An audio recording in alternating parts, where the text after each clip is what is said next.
everybody, it's me, Jill, and welcome to Jill Informed. Today's recap is The Real Housewives of New Jersey, Season 8, Episode 4, The Public Shaming of Melissa. This episode opens up with a scene at Teresa's house with her and her wild animals, Melania and Adriana.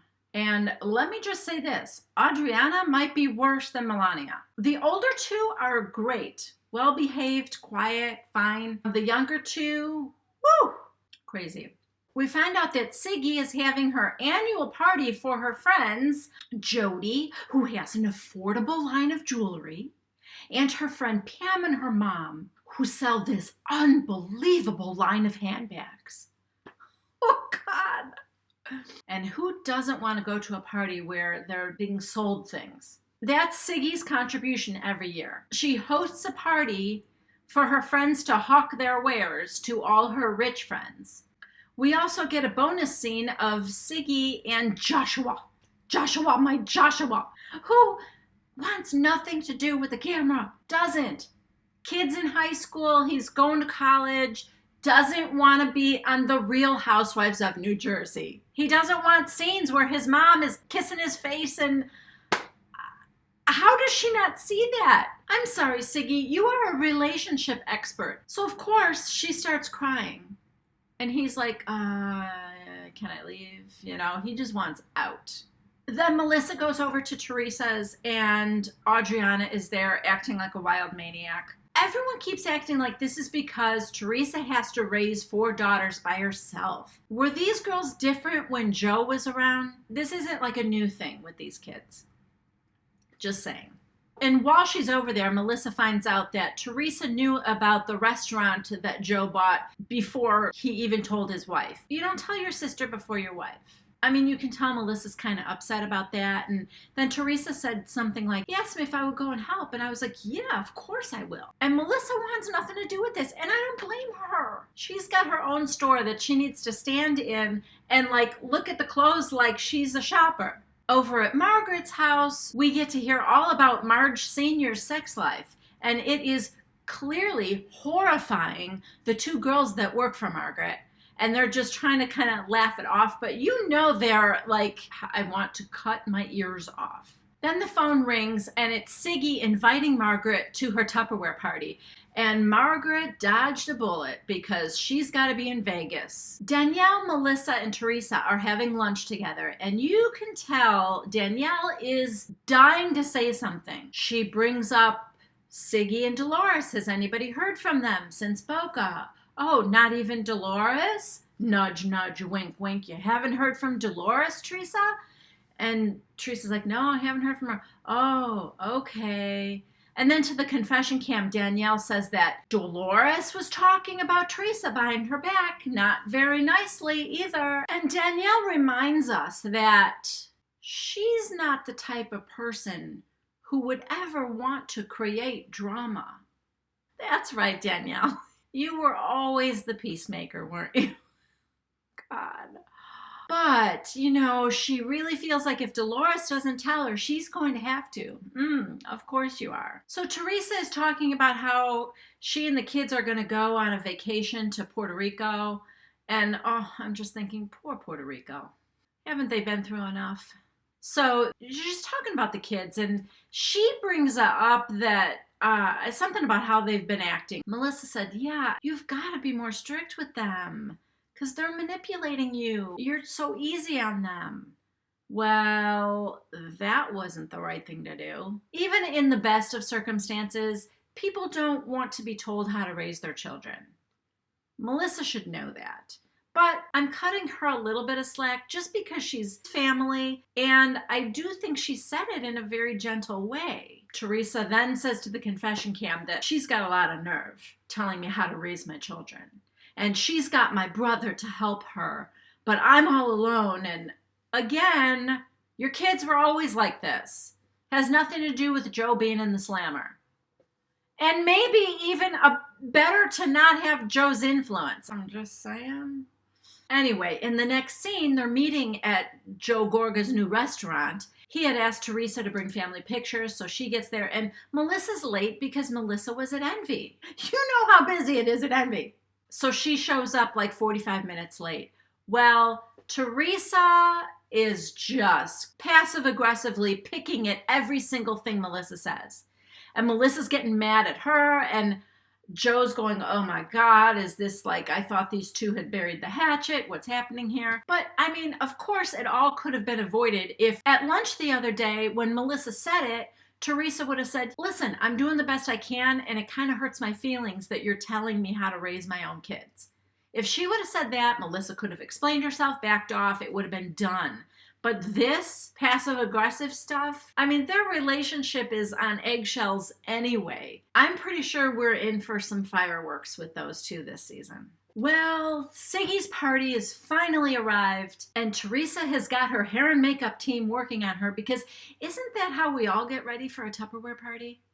And Danielle comes to pick her up, and they're in the car together. And Danielle, who is not a pot stirrer, does not like drama, decides that on the way to the party that Dolores is going to be at is the perfect time to tell Teresa, Dolores said something really bad about you. Apparently, Dolores told Danielle, Teresa doesn't care about anything or anyone as much as she cares about money. First of all, they all care about money. But secondly, that's weird. And, you know, Teresa's like, well, I can't wait to talk to her about it when we get there. Okay. Good job, Danielle. Before those two even get to the party, we need to thank Siggy for this scene I'm about to describe. I do not know what this show would be without her. Siggy is barely hanging on to reality, and I'm loving every minute of it. So Melissa gets there first. Siggy has to bring up the cake. And then Melissa says, oh my God, it was just a cake. And you said some really mean things to us. So let's just move past it. Siggy again denies that she called them animals. I mean, at least she's consistent. There's gotta be 50 people at this thing. Siggy screams, everybody! Everybody! And people are like, what? Looking, and she goes, everybody shut up! The entire party goes quiet. I've got to ask you something. If you bought a cake for someone, and I'm just going, no! Seriously? If you bought a cake for someone, 3 tiers, beautiful, beautiful 3-tier cake, and they threw it across the restaurant floor, how many of you would think that would be rude? Show of hands. I mean, there was a sea of frightened faces. Women who just wanted to get their hands on some affordable jewelry, and now we're like, these shaky, scared hands are going up in the air. Me. I mean, even Dolores, Siggy's ride or die, was looking like, okay, where's this going? And what do I do? Because Siggy is unhinged. Melissa's just stunned into silence because all these frightened hands go up. Siggy goes, thank you. That's all I wanted. And then Siggy lays on the floor in her dress and sparkly platform pumps with her arms out like Jesus on the cross, laying on the floor of her own home. Thank you. Oh, Siggy. No, Siggy. Thank you. Thank you. That scene was amazing. Teresa and Danielle weren't even there yet. When they get there, Melissa retells the whole story, and she's like, and she's laying on the floor, and Danielle goes, oh, she's drunk already? So all 5 of the ladies go into another room to talk. This is Bravo's new thing now for party scenes, I think. The principals all go into like an adjacent room and sit around and have their conversations. Teresa says to the camera that, you know, even though I'm mad at Melissa, family comes first, and so I'm going to defend her. So Teresa kind of lights into Siggy right away. Why would you do that? Why'd you lay on the floor? Get over the cake thing. And almost before she can answer, what she really wants to do is lay into Dolores after what Danielle told her in the car. And she immediately turns to Dolores and says, and why were you so quiet? Why didn't you say anything that night? And Dolores says, Well, because she was upset, and I would have done the same for you. I'm a good friend, and I would stick up for her, and if anybody said anything about you, Teresa, I would do the same thing. I would stick up for you. Well, Danielle, who really doesn't want to start any drama, can barely sit still long enough to say, well, you weren't defending her the other day. At my house, you said all she cares about is money. Oh, Dolores was seeing red. I never said that. That's a lie. That's a lie. You're a lie. You're a scumbag. Welcome back, scumbag. That might be my favorite line of this episode. Welcome back, scumbag. And Danielle goes, why would I make that up? What do I have to gain from that? Dolores looks at Teresa and she's pointing at Danielle and she goes, why do you think she's coming around? She's a starving, hungry bitch. And you better sleep with one eye open because she's up to no good. Now, Teresa looks really confused because she doesn't know who to believe. I mean, Danielle and she have been getting along well, but they've got a horrible history.